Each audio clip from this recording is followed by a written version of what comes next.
ഇവിടെ അഭിവന്ദ്യനായ മുഹമ്മദ് ജിഫ്രി മുത്തുക്കോയ തങ്ങൾ ഇവിടെയുണ്ട്. ഈ പ്രസ്ഥാനത്തിന് നേതൃത്വം കൊടുക്കുന്ന ഒരാളാണ്. ഏത് കാര്യവും സരസമായിട്ട് അങ്ങോട്ട് അവതരിപ്പിക്കും. ഇപ്പൊ പറഞ്ഞ കേട്ടില്ലേ, സാധാരണ ഞാൻ മുഖ്യമന്ത്രിയുടെ മുഖത്തേക്ക് നോക്കിയതാണ്. സാധാരണ മുഖ്യമന്ത്രിയുടെ മുഖം മാറും, പക്ഷേ ഇദ്ദേഹത്തിന്റെ അവതരണ രീതി, ആ അവതരണ രീതിയിൽ മുഖ്യമന്ത്രി പോലും ചിരിച്ചുപോയി. അപ്പൊ മുഖ്യമന്ത്രിയെ കൊണ്ട് പോലും ചിരിപ്പിക്കാൻ പറ്റുന്ന ഒരാളാണ് താങ്കൾ.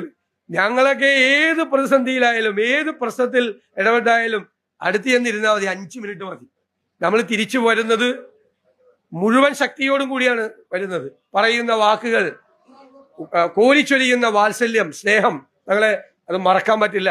ഞങ്ങളുടെ എല്ലാവരുടെയും ഹൃദയത്തിലുണ്ട്. അങ്ങയുടെ അടുത്ത് ആര് വന്നാലും ഇത് തന്നെയാണ് അനുഭവം എന്ന് ഞങ്ങൾ പരസ്പരം പങ്കുവയ്ക്കാറുണ്ട്. അങ്ങ് കാണിക്കുന്ന ഈ സ്നേഹവും വാത്സല്യവും തീർച്ചയായും അത് സമസ്തയുടെ പ്രഭാവം കൂടുതൽ വർദ്ധിപ്പിക്കാൻ ഇടവരുത്തും എന്ന കാര്യത്തിൽ സംശയമില്ല. ഈ ശതാബ്ദി ആഘോഷങ്ങളിലേക്ക് കടക്കുകയാണ്. ഫെബ്രുവരിയിലല്ലേ? കടക്കുകയാണ്. ഞാൻ മുൻകൂട്ടി പ്രത്യേകമായ ആശംസകൾ നേരുകയാണ്. തീർച്ചയായും ഞങ്ങൾക്കെല്ലാം അഭിമാനത്തോടു കൂടി പറയാൻ കഴിയുന്ന പ്രസ്ഥാനമാണ് സമസ്ത